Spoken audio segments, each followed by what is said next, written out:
अल्हम्दुलिल्लाह, आज हमारा लेक्चर नंबर 12 है और सूरतुल बकरा की आज हमारी जिस आयत से सबक शुरू हो रहा है वो है आयत नंबर 28, आयत नंबर 26।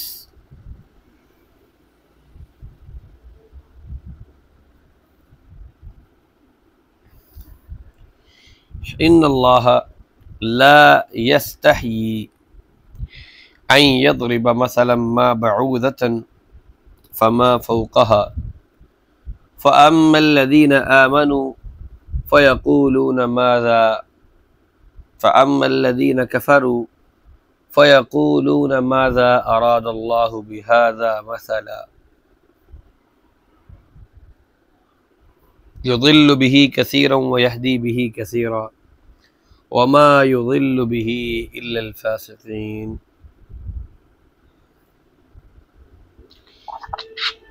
इन्नल्लाह बेशक अल्लाह ताला ला यस्तही नहीं शर्माता अन यदरिबा कि वो बयान करे मसलन कोई मिसाल मा बऊदतन किसी मच्छर की फमा फौक़हा या इससे भी बढ़कर, यानी इससे मच्छर की मिसाल या इससे भी छोटी चीज़ की मिसाल। फ़अम्मल्लज़ीना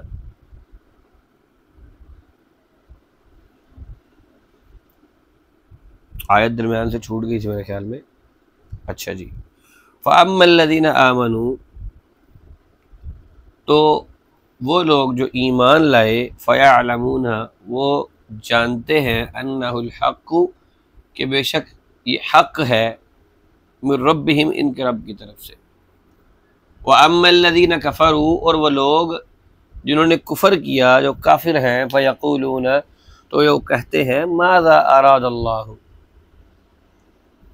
माज़ा क्या है, अरादल्लाह अल्लाह का इरादा, बिहाज़ा मसला इस मिसाल के साथ, युज़िल्लु बिही कसीरन व यहदी बिही कसीरा, युज़िल्लु वो गुमराह करता है, बिही इससे, इस मिसाल से, कसीरन यहाँ युज़िल्लु बिही कसीरा व यहदी बिही कसीरा, इससे ये जो ही की ज़मीर है ये मिसाल की तरफ भी जा सकती है और ही की ज़मीर इस किताब कुरान की तरफ भी जा सकती है। युज़िल्लु बिही कसीरा कि अल्लाह इस किताब से या अल्लाह इस मिसाल से कईयों को गुमराह करता है, व यहदी बिही कसीरा, और कईयों को हिदायत देता है। वमा युज़िल्लु, और वह नहीं गुमराह करता इससे, बिही इससे, इल्लल फासिकीन, मगर उन लोगों को जो फासिक हैं, जो बदकार हैं, बुरे अमाल करने वाले हैं। अब ये मैं आपको बताऊंगा कि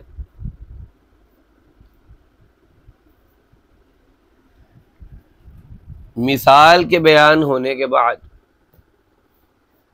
अल्लाह रब्बुल इज़्ज़त किसी को गुमराह कैसे करता है और कोई हिदायत कैसे पाता है, ये इंशाल्लाह हम अभी समझते हैं। कुरान तो हिदायत की किताब है। हमने कुरान के बारे में क्या पढ़ा है? कुरान तो मुत्तकीन के लिए हिदायत है, लेकिन किसके लिए? मुत्तकीन के लिए। अब क्या आ गया यहाँ पर? फासिकीन। वमा युज़िल्लु बिही इल्लल फासिकीन, इससे लोग गुमराह भी होते हैं मगर फासिक। कि अल्लाह ताला शर्माता नहीं है हक को बयान करने में।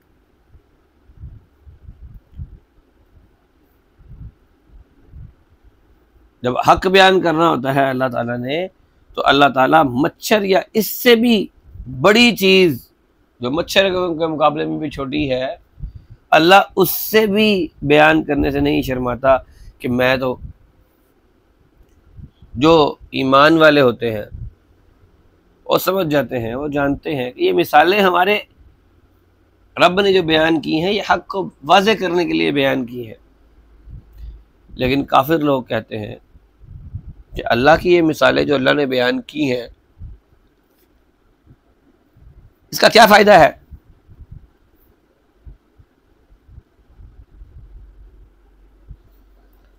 तो इन मिसालों के साथ बहुत से लोग हिदायत पाते हैं और बहुत से लोग गुमराह हो जाते हैं, और इन मिसालों से सिर्फ नाफरमान लोग ही गुमराह होते हैं।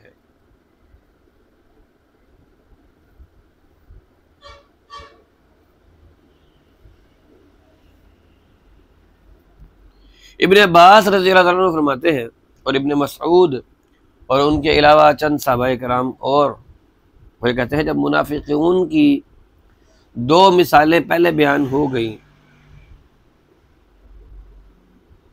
एक आग के साथ कि एक शख्स जो है वो आग जलाता है, अपने इर्द गिर्द को रोशन करता है, और जैसे ही उसे उस आग का फ़ायदा आना शुरू होता है अल्लाह उससे उसकी रोशनी छीन लेता है।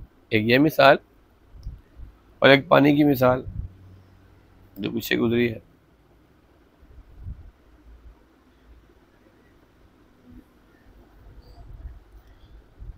अब ऐसी छोटी छोटी मिसालें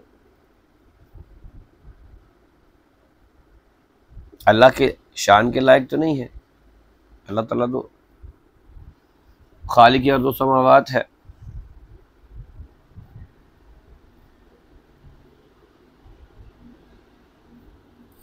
तो ये मुनाफिकीन कहने लगे कि अल्लाह ताला तो ऐसी छोटी छोटी मिसालें नहीं दे सकते।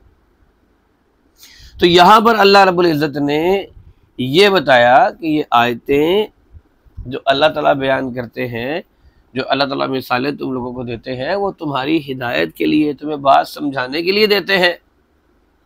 तफसीर तिबरी के अंदर जिल्द 1 पर सफ़ा 423 पर इमाम तिबरी ने इसको तज़किरा किया है। इन्नल्लाह ला यस्तही अन यद्रिबा मसलन मा बऊदतन फमा फौक़हा।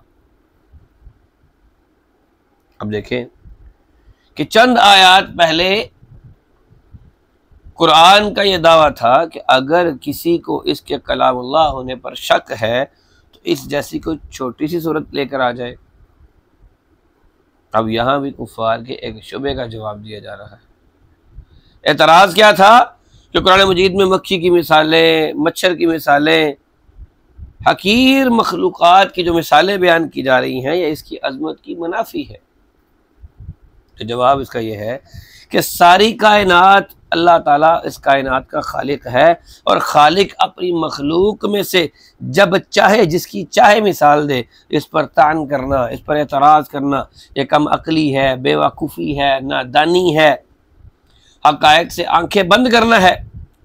अल्लाह के रसूल ने फरमाया है, लौ कानत दुनिया तअदिलु इंदल्लाहि जनाहा बऊदतिन मा सक़ा काफिरन मिनहा शुरबत माइन।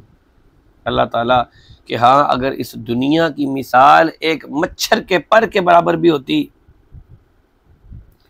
तो अल्लाह ताला काफिर को इस दुनिया में एक घूंट पानी का भी नसीब ना करता।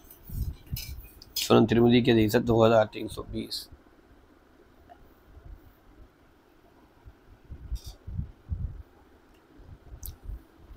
तो मिसाल देने का जो मतलब होता है वो बात को समझाना हुआ करता है, और अल्लाह रब्बुल इज़्ज़त खालिक अर्ज़ व समावात है, उसे अपने बंदों से मोहब्बत है। वो नहीं चाहता कि उसके बंदे उसकी नाफरमानी करके उसकी जहन्नुम में दाखिल हो जाए। अल्लाह चाहता है कि बंदे उसके फर्मा बरदार हों और अल्लाह उनको जन्नत में दाखिल करे। तो मालूम ये होता है कि अल्लाह के यहाँ दुनिया मच्छर के पर से भी ज़्यादा हकीर है। अल्लाह मिसालें बयान करने से शर्माता नहीं है, क्योंकि ये मिसालें इंसानों के सामने हक़ाइक़ को वाज़े कर देती हैं। सैयदना रबी बिन अनस रज़ियल्लाहु अन्हु फरमाते हैं, जब मच्छर जब भूखा हो तो जिंदा रहता है, जब वो मोटा हो जाए, सैर हो जाए तो मर जाता है। इसी तरह लोग जब दुनियावी नेमतें खा कर दिल खोल कर हासिल कर लेते हैं तो ये अल्लाह ताला के नाफरमान हो जाते हैं, और नाफरमानी करके तबाह बर्बाद हो जाते हैं।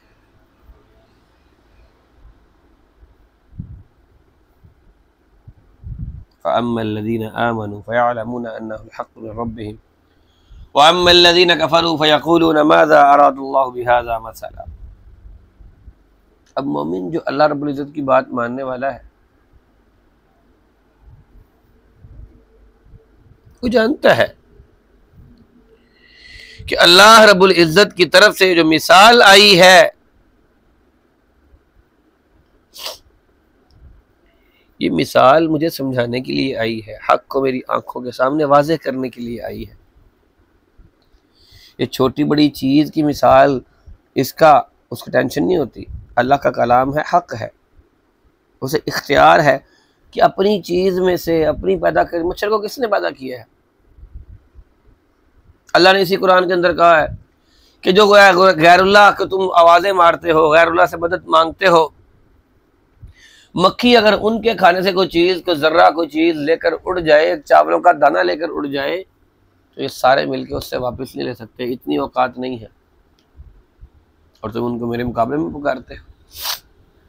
तो मक्खी को, मच्छर को ये ताकत किसने दी? उस अल्लाह रब्बुल इज़्ज़त ने।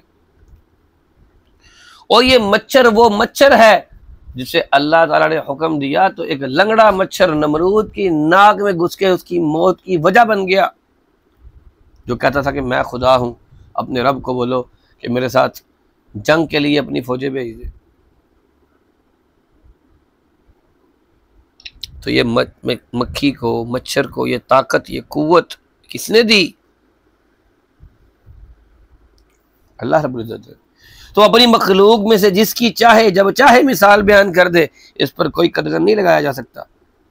वो मालिक है, वो खालिक है, और उसका ऐसी मिसालों को बयान करना हिकमत से खाली नहीं है। तो मुमिनीन उस हिकमत की तरफ जाते हैं, वो क्यों की बात नहीं करते कि क्यों कर दी। और कभी कभी कुछ ऐसे लोग भी होते हैं, कहते जी हम तो डीप मुताला कर रहे हैं, और डीप मुताले के चक्कर में वो इस तरह के सवालात पूछते हैं कि यहाँ पर जो मच्छर की मिसाल बयान की गई है वो क्यों की गई है।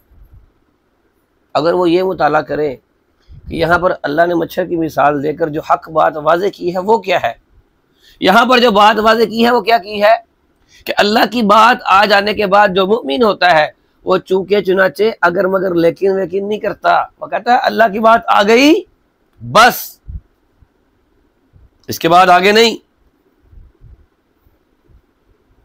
ऐसी मिसालों से लोगों का इम्तिहान भी मकसूद होता है कि ये मिसालें गौर व फिक्र करने के लिए, ये मिसालें हिदायत का सामान मुयस्सर करती हैं, और एराज करने वालों के लिए, एतराज करने वालों के लिए, ये चूके चुनाचे अगर मगर लेकिन वेकिन करने वालों के लिए ये मिसालें तबाही का सामान हो जाती हैं, गुमराही का सामान हो जाती हैं। इसीलिए आगे अल्लाह ने कहा युदिल्लु बिही कसीरा व यहदी बिही कसीरा वमा युदिल्लु बिही इल्ल फासिकीन। फासिक कौन है? वो जो अल्लाह की इताअत से निकल जाए। दो तरह के होते हैं। नंबर एक, कुफर और इनकार की वजह से अल्लाह की इताअत से निकल जाना। नंबर दो, अमली नाफरमानी की बिना पर इताअत बारी ताला से निकल जाना। इसीलिए अल्लाह ताला लफ्ज़ फासिक कभी काफिर पर भी बोलते हैं और कभी कभी नाफरमान पर भी बोलते हैं। ऐसा नहीं है कि फासिक का लफ्ज़ आएगा तो आप समझेंगे कि सिर्फ काफिर का तज़किरा है। फासिक का लफ्ज़ आएगा तो आप ये किसी मुसलमान गुनाहगार के लिए भी आ सकता है। उलमाए किराम का मुत्तफिका एक कौल है कि दाढ़ी काटने वाला फासिक है। कैसा गुनाह है जो 24 घंटे आपके साथ चिपक जाता है। एक बंदा दाढ़ी काट रहा है, एक बंदे ने नमाज नहीं पढ़ी तो नमाज के टाइम पर नमाज ना पढ़ने पर उसको गुनाह मिला। ये मिसाल दे रहा हूँ। या हम कोई और नफली इबादत ले लेते हैं, करने के लिए हुक्म था नहीं किया। या कोई ऐसा मसनून इबादत ले लेते हैं जिसे करने का अल्लाह ने हुक्म दिया, बंदे ने नहीं किया तो उसे वक्ती तौर पर गुनाह मिलेगा। दाढ़ी ऐसा अमल है, आपने अभी काटी तो कटी रहेगी ना, उगनी शुरू हो जाएगी। आपने रखनी नहीं है तो आप फिर कटवाने चले जाएंगे, फिर नहीं रखनी फिर कटवाने चले जाएंगे। यानी ये ऐसा गुनाह है कि 24 घंटे दाढ़ी आपको बार बार याद करवाती है कि मैं आ गई हूं, मुझे रखना है या कटवाना है। अब वो कहता है दाढ़ी चुभ रही है, उसकी बीवी कहती है दाढ़ी चुभ रही है, और वो जनाब जाता है नाई के पास और क्लीन शेप और बेहतरीन अपने अच्छे खासे मुंह को कद्दू सा बना के वापस आ जाता है। और बाकायदा मुंह को चिकना करने के लिए जो बार्बर होता है, नाई होता है, बाकायदा क्रीमें, पहले तो सिर्फ ये फटकरी हुआ करती थी कि वो पानी में डबोई और मुंह पे लगा दी। आजकल तो जनाब वो बहुत सारी चीज़ें, मास्क और पता नहीं क्या क्या लगाना शुरू कर देते हैं कि मुंह जो है ना वो और अच्छा हो जाए। तो इससे बेहतर था घर में नवाफिल पढ़ते, अल्लाह से दुआ करते कि अल्लाह तूने मर्द पैदा किया है, लड़की बना देता हमें। तो अल्लाह ताला शायद दुआ कबूल करके लड़की बना दे, दाढ़ी आए ही ना, नाउज़ुबिल्लाहि मिन ज़ालिक। तो वापस अपने सबक की तरफ आते हैं कि उलमाए किराम का इत्तिफाक है कि दाढ़ी काटने वाला भी फासिक होता है। अब फासिक आदमी जो है, फुकाहा इसके बारे में क्या कहते हैं? जो शख्स कबीरा गुनाहों का इर्तिकाब करे और फिर इससे तौबा भी ना करे या सगीरा गुनाहों पर इसरार करे तो फुकाहा की नज़र में वो फासिक है। अब इस तारीफ के मुताबिक देख लें कि दाढ़ी काटने वाला फासिक है, और एलानिया तौर पर बुरा काम करने वाला कौन है? फाजिर है। अब दाढ़ी काटने वाला भी एलानिया दाढ़ी कटवाता है तो ये फासिक भी है और फाजिर भी है। तो अब जो कुरान मजीद पढ़ेगा युदिल्लु बिही कसीरा, अल्लाह ने क्या कहा? अल्लाह इन मिसालों से या अल्लाह इस किताब से किसी किसी को गुमराह भी कर देता है। जब एक इंसान इस किताब को इस नीयत से, इस इरादे से पढ़ेगा कि मेरे रब का फरमान है, मैं देखूं मेरे रब ने मुझे यहाँ पर किस अंदाज में तज़किरा किया है मेरा, तो वो कभी गुमराह नहीं होगा। तो जब किसी इंसान ने ये समझा कि मैं देखूं तो सही इस किताब में क्या क्या बयान हुआ है, मैं चेक तो करूं, कोई गलती तो पकड़ूं, कोई ऐसी चीज़ पकड़ूं जो मैं मौलवियों के ऊपर तानाज़नी कर लूं। भाई ये किताब मौलवियों की किताब नहीं है, ये किताब जितनी मेरी है उतनी ही आपकी है, इसके अहकामात जितने मेरे लिए हैं उतने ही आपके लिए हैं। हाँ, मेरा इल्म मुझे इस किताब पर अमल करने के बारे में तंबीह ज़्यादा ज़रूर करता है, कि भी तुम इल्म वाले हो, और जो इल्म वाला है और जो इल्म वाला नहीं है, दोनों में फ़र्क है। लेकिन आप ये समझें कि मौलवियों के मुकाबले में आपका इम्तिहान नहीं होगा तो आपका इम्तिहान भी उतना ही होगा जितना किसी मौलवी का होगा। अल्लज़ीना यनक़ुज़ूना अहदल्लाहि मिन बअदि मीसाक़िही व यक़तऊना मा अमरल्लाहु बिही अन युसला व युफ़सिदूना फ़िल अर्दि उलाइका हुमुल ख़ासिरून। अल्लज़ीना, वो लोग जो यनक़ुज़ूना, जो तोड़ते हैं, अहदल्लाहि, अल्लाह के वादे को, मिन बअदि मीसाक़िही, इससे पुख्ता करने के बाद, व यक़तऊना, और काटते हैं, मा अमरल्लाहु, जिसको अल्लाह ने हुक्म दिया हो, बिही, जिसके बारे में, अन युसला, के इसे जोड़ा जाए, व युफ़सिदूना फ़िल अर्द, और ज़मीन पर फसाद फैलाते हैं, उलाइका हुमुल ख़ासिरून, यही वो लोग हैं जो खसारा पाने वाले हैं, जो नुकसान उठाने वाले हैं।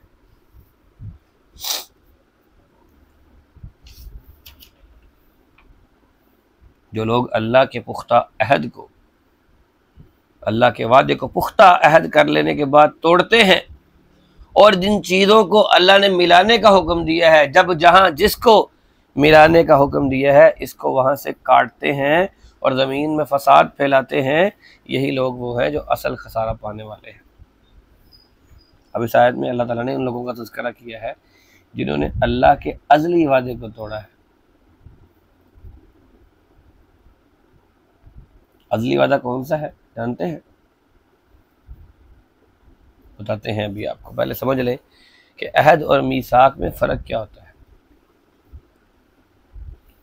अहद इस मामले को और इस मुआहदे को कहा जाता है जो फ़रीक़ैन के दरमियान बग़ैर किसी बात के तय हो जाए, बग़ैर किसी कसम के तय हो जाए, बग़ैर किसी शर्त के तय हो जाए। और मुआहदा वो होता है जो कसम के साथ मजबूत और मुस्तहकम हो। इस एग्रीमेंट को, इस मुआहदे को मीसाक कहते हैं।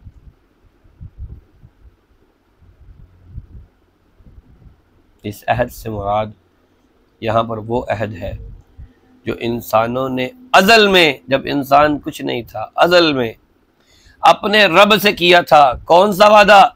जब अल्लाह ताला ने तमाम इंसानों की रूहों को जमा करके फरमाया था, अलस्तु बिरब्बिकुम, क्या मैं तुम्हारा रब नहीं हूँ? तो उस वक्त हम सब ने वादा किया था, बला, क्यों नहीं, आप हमारे रब हैं। तो इस अहद का तकाज़ा यही था कि हम अल्लाह ताला की नाफरमानी ना करें, उसके साथ किसी को शरीक ना करें। अब क्योंकि अल्लाह ताला ने अंबिया किराम की बअसत और जितनी भी आसमानी किताबें नाजिल की, जो कुतुब समाविया अल्लाह ने आसमान से उतारी,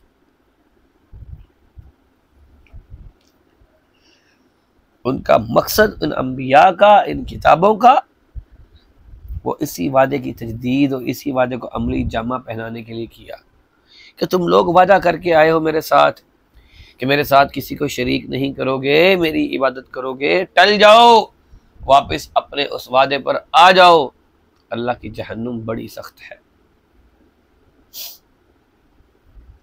यहाँ पर अल्लाह ताला ने नाफरमानों के, फासिकीन के 3 अयूब जिक्र किए। नंबर 1, वो अल्लाह ताला के अज़ली वादे को तोड़कर इसकी नाफरमानी करते हैं। वयक़तऊना मा अमरल्लाहु बिही अन युसल। नंबर 2, जिन चीज़ों को अल्लाह ने मिलाने का हुक्म दिया, इनको मिलाते नहीं है। मिसाल के तौर पर अल्लाह ने हुक्म दिया सिला रहमी करने का, नहीं करते। अल्लाह ने हुक्म दिया आपस में दूसरे के ऊपर एहसान करने का, नहीं करते। मुसलमानों के साथ आपस में ताल्लुकात दुरुस्त करने का, नहीं करते। हक बात मानने का हुक्म दिया, छुपाते हैं। और नंबर 3, ज़मीन पर फितना और फसाद बर्पा करते हैं, दीन इस्लाम में शुबहात को पैदा करते हैं, लोगों को इस्लाम से दूर करते हैं। इंजाम क्या होगा इन लोगों का? इंजाम यह होगा उलाइका हुमुल खासिरून, यही वो लोग हैं जो खसारा पाने वाले हैं। ये लोग दुनिया और आखिरत में खसारा पाने वाले हैं। ऐसे लोगों का दुनिया का जो नुकसान हुआ वो क्या हुआ कि अहले ईमान ने अपनी आंखों से इनको बर्बाद होते देखा। अक्सरियत इनमें से कत्ल हुए, बीवी बच्चे गुलाम बना लिए गए, इनके मालों को लूट लिया गया, जला वतन कर दिया गया। और इसी तरह से इनको जो आखिरत में नुकसान होगा वो भी सारे अपनी आंखों से देख लेंगे। और आखिरत का नुकसान क्या होगा? आखिरत का नुकसान होगा कि अल्लाह रब्बुल इज्जत इन्हें उठाएगा और जहन्नुम में फेंक देगा। तो समझ क्या आती है इन दोनों आयात से कि हया इंसान को अमल साले करने से और कलिमा खैर कहने से रोकती नहीं है, क्योंकि इस्लाम तो वो मज़हब है जो रास्ते से तकलीफ दे कांटों को उठाने पर भी अजर देता है। अब बंदा कहे नहीं नहीं नहीं नहीं, छोटी सी नेकी है।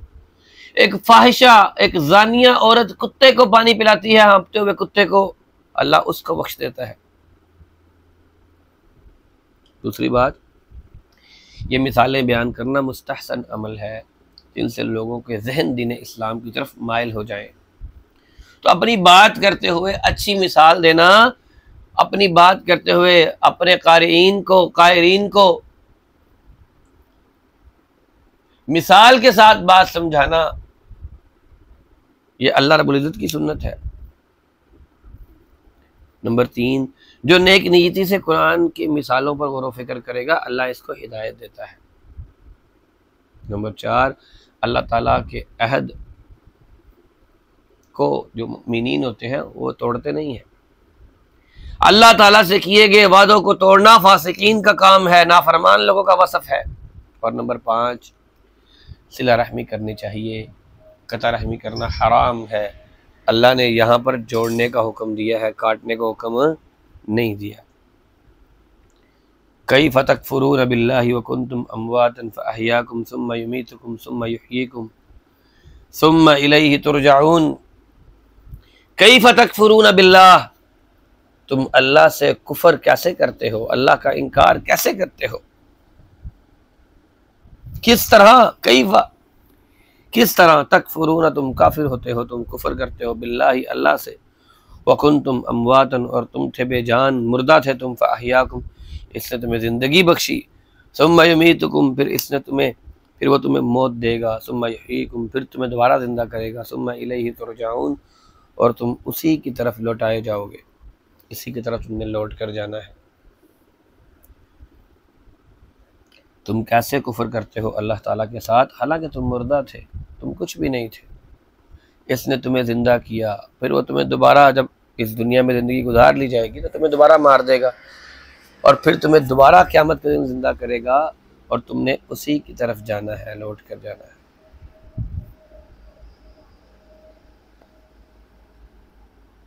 पिछली आयत में अल्लाह ताला ने अल्लाह के वजूद के बारे में, तौहीद और रिसालत के वाज़ेह दलाइल और मुनकरीन का रद्द था, और इन आयात में अल्लाह ताला ने अपने एहसानात और इनामात का तज़किरा फरमाया है, और ताज्जुब के अंदाज में पूछा है कि इतने एहसानात होने के बावजूद किस तरह तुम लोग कुफर में मुब्तला हो जाते हो।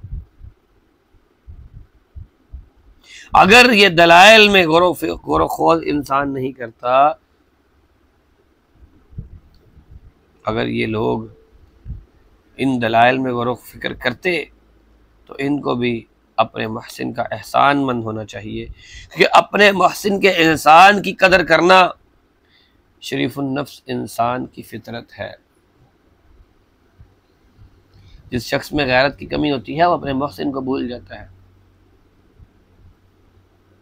तो अल्लाह ताला ने यहाँ इंसान पर अपने एहसानात और अपने इनामात का तज़किरा करते हुए फरमाया है, कैफ़ तकफुरून बिल्लाहि व कुंतुम अमवातन फअहयाकुम सुम्मा युमीतुकुम सुम्मा युहयीकुम सुम्मा इलैहि तुरजाऊन, कि जिस ज़ात ने तुम्हें अपनी नेमतों से नवाजा है, इबादत भी तुमने उसी की करनी है। उसने तुम्हें अदम से वजूद में लाने वाली वो ज़ात मुबारका है, वो तुम्हें अदम से वजूद में ले आई जब तुम कुछ भी नहीं थे, उसने उस वक्त तुम्हें पैदा किया और ये उसकी कुदरत कामिला है। यानी इंसान को अदम से वजूद में लाना, फिर से ये दुनिया की खूबसूरत जिंदगी अता करना और मुकर्ररा वक़्त तक उसके यहाँ रहने का इंतजाम और इंतजाम करना, इसे दुनिया में मोहलत देना और फिर इसकी रूह को कब्ज़ करके इस पर मौत को तारी करना, फिर कब्र से दोबारा जिंदा करके हशर में अपने सामने पेश करना और वहां जजा और सजा को कायम करना, यह सिर्फ और सिर्फ अल्लाह ताला का काम है, अल्लाह ताला की मशीयत है। इसलिए इंसान की हालत पर अल्लाह को ताज्जुब है कि वो अल्लाह वहदहू ला शरीक के साथ कुफर कैसे करता है, अल्लाह का इनकार कैसे करता है।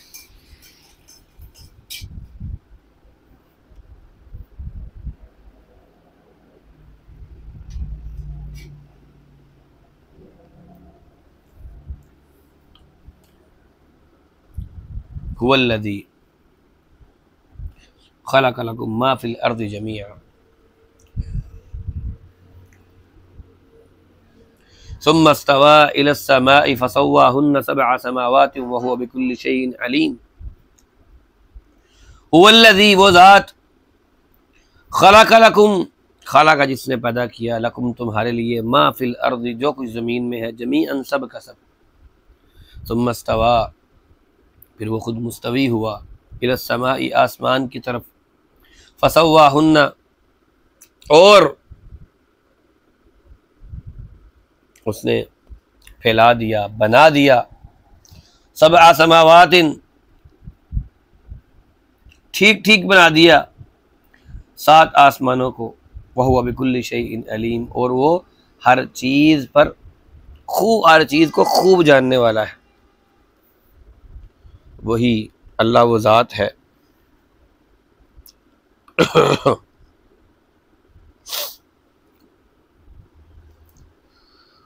जिसने तुम्हें पैदा किया और जो कुछ ज़मीन में है इसको भी तुम्हारे लिए पैदा किया। और फिर वो आसमान की तरफ मतवज्जे हुआ और इसने आसमानों को, 7 आसमानों को बराबर करके बना दिया और वो हर चीज़ का इल्म रखने वाला है। ये फ़सव्वाहुन्ना, इनको बराबर कर दिया। आप देखते हैं आसमान के नीचे से आपको कोई शगाफ, कोई जगह ऊंची नीची नज़र नहीं आती, बिल्कुल ऐसे बराबर एक छत नज़र आती है। तो पहले अल्लाह ताला ने अपने एहसान की बात बताई और यहाँ पर अपनी कुदरत का जिक्र किया है कि अल्लाह ताला ने ज़मीन की हर चीज़ को इंसान के लिए पैदा किया है। अब ज़रा इंसान सोचे, इस ज़मीन से अल्लाह ताला ने उसके लिए क्या क्या बनाया है। इंसान के दिमाग की चोलें हिल जाएंगी और ज़मीन पर उसके लिए जितना कुछ पैदा किया गया है उसको गिन नहीं पाएगा। इस वक्त हम कोई भी चीज़ जो इस्तेमाल कर रहे हैं, वो हमारे कपड़े हों, हमारी घड़ी हो, हमारी अंगूठी हो, हमारे ज़ेवरात हों, हम जो कुछ भी खा रहे हैं, जो पी रहे हैं, जो लगा रहे हैं, जो कंघी कर रहे हैं, हर चीज़ अल्लाह ने इंसान के लिए इस ज़मीन से पैदा की है। अभी तक इंसान के इस्तेमाल में कोई ऐसी चीज़ नहीं है जो अल्लाह ताला ने पैदा उसके लिए नहीं की या ज़मीन पर वो चीज़ नहीं मिलती। वो अलग बात है कि हमारे दिमाग ख़राब हो जाए और हम जाकर चाँद से पत्थरों के टुकड़े लेकर आएँ या ये दावा करें कि हम चाँद पर गए हैं और वहाँ से पत्थर का टुकड़ा ला के हम घड़ी में इस्तेमाल कर रहे हैं। वरना इंसान की हर एक चीज़ जो उसकी ज़रूरत की थी, जिसका ताल्लुक़ उसकी ज़िंदगी के साथ था, चाहे वो ऐशो इशरत के साथ हो, चाहे वो मामूली ज़िंदगी के साथ हो। आप आटे की रोटी बनाकर खा लें या आप आटे की ब्रेड बनाकर खा लें, बात एक ही है। गंदम को पैदा अल्लाह ने ही किया है। उसका ताल्लुक़ आपकी ऐशो इशरत के साथ हो या उसका ताल्लुक़ आपकी अमूमी ज़िंदगी के साथ हो, उसे पैदा अल्लाह ने किया है। तो इससे ये वाज़ेह होता है कि इंसान एक ऐसी आला तरीन मखलूक है जिसकी खिदमत के लिए दुनिया की हर चीज़ है और वो सिर्फ अल्लाह ताला की ही इबादत के लिए पैदा हुआ है। इंसान का काम है अल्लाह की इबादत करना और सिर्फ रब्बुल आलमीन की इबादत करना।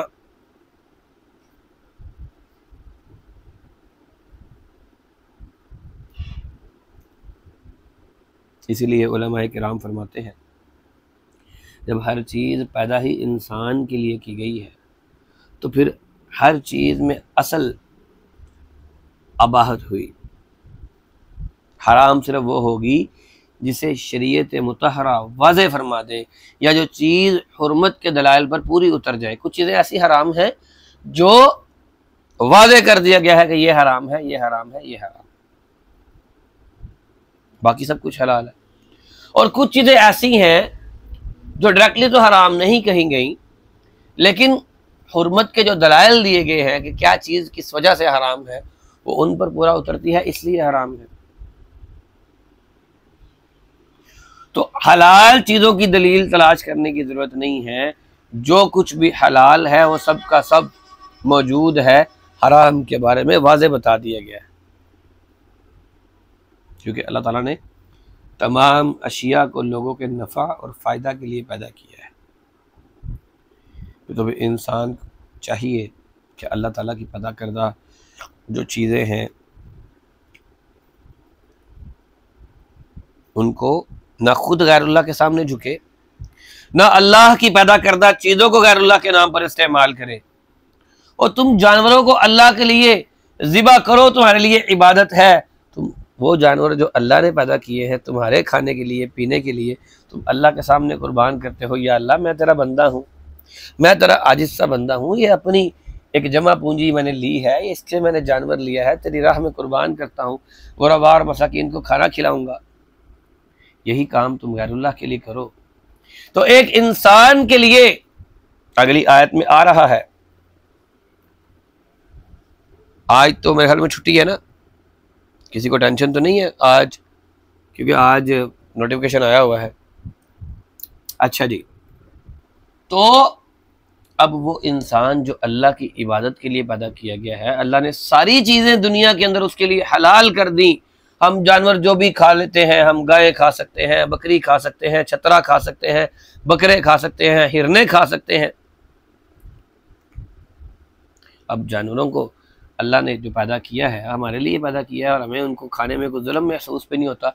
हालांकि दुनिया में कहती है कि जनाब बड़े जालिम हैं, गाय को ज़िबा कर देते हैं, बकरों को ज़िबा कर देते हैं, बड़े जालिम हैं। हम कहते हैं अल्लाह ताला ने हमारे लिए पैदा किया है और दलील क्या देते हैं, वल्लज़ी खलक़ लकुम मा फ़िल अर्ज़ि जमीअन सुम्मा इस्तवा इलस समा। अल्लाह ने पैदा ही हमारे लिए किया है। जब डॉक्टर जाकिर नाइक को नया नया सुनना शुरू किया था, छोटे छोटे थे जब 15 साल पहले, तो उस वक्त डॉक्टर जाकिर ने एक किसी अपने लेक्चर में इंसान गोश्त खोर भी है और सब्जी खोर भी है, इस पर एक डिबेट की हुई थी। और उसने जो दरिंदे जानवर थे, जो गोश्त खोर जानवर थे, जैसे शेर है, चीता है, इनकी मिसाल दी थी कि इनके अगर आप दांतों को देखेंगे तो आपको इनके दांत नुकीले नजर आएंगे, और गाय बकरी के दांतों को देखेंगे तो वो चपटे दांत नजर आएंगे, और इंसान के दांतों पर गौर करेंगे तो दोनों दांत हमारे हैं। आगे वाले 4 दांत पहले कौन से हैं? चपटे। पीछे वाले उन चारों दांतों के बाद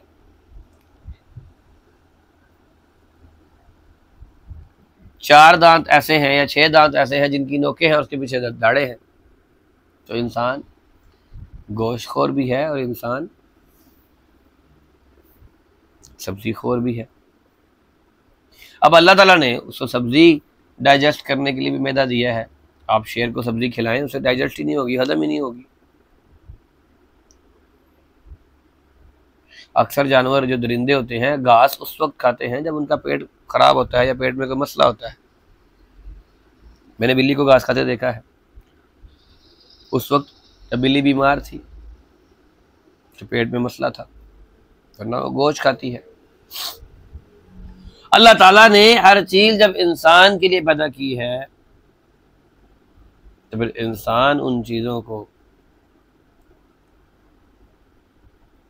गैरुल्लाह के सामने लेकर जाए, ज़िबा करे, तो इससे बड़ी इंसान की कमीनगी क्या हो सकती है कि इंसान उस खालिक, उस मालिक के सामने ये समझे कि नहीं नहीं, कोई बाबा जी और भी हैं जो फलां काम कर सकते हैं।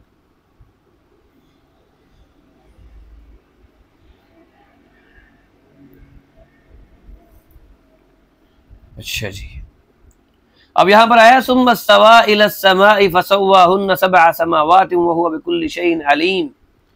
अल्लाह का आसमान पर मुस्तवी होना, लफ्ज़ इस्तिवा जब इला के साथ आए तो इसका मानी होता है कसद करना, मतवज्जा होना, और जब अला के साथ आए, आइन के साथ, आइन लाम, तो इसका मानी होता है उलूव, यानी ऊंचा हो जाना। यहाँ पर इला के साथ इस्तेमाल हुआ है,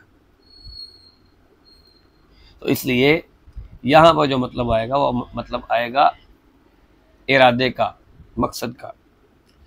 अल्लाह ताला ने आसमान की तख्लीक का इरादा किया, फिर 7 आसमानों को बराबर करके बना दिया। जिस तरह आसमानों की तादाद 7 है, इसी तरह ज़मीनों की तादाद भी 7 है। अल्लाह के रसूल ने फरमाया, जिसने किसी दूसरे की एक बालिश ज़मीन पर भी कब्ज़ा कर लिया तो अल्लाह ताला इसको दुनिया की इस क़यामत के दिन 7 ज़मीनों का तोक पहनाएगा। जितनी ज़मीन पर कब्ज़ा किया, 7 ज़मीनें उस कब्ज़े के नीचे जो आएंगी उसकी कपटा बना के गर्दन में डाल दिया जाएगा, ले भाई तुझे ये ज़मीन चाहिए थी ना, लेके रख। सही बुखारी की हदीस है, 3198 इसका नंबर है। बस एक आयत और पढ़ के सबक को ख़त्म करेंगे इंशाल्लाह आज के, बल्कि नहीं वो फिर लंबा ज़्यादा हो जाएगा सबक, आपका सबक लंबाई की तरफ चले जाएगा, क्योंकि आज इस हफ्ते की आखिरी क्लास है। तो इंशाअल्लाह अज़ीज़ अब हमारी जो क्लास होगी वो क्योंकि इतवार पीर को होगी, तो अल्लाह ताला से दुआ है कि अल्लाह ताला हमें सही मानों में कुरान मजीद फुरकान हमीद को समझने की तौफीक अता फरमाए।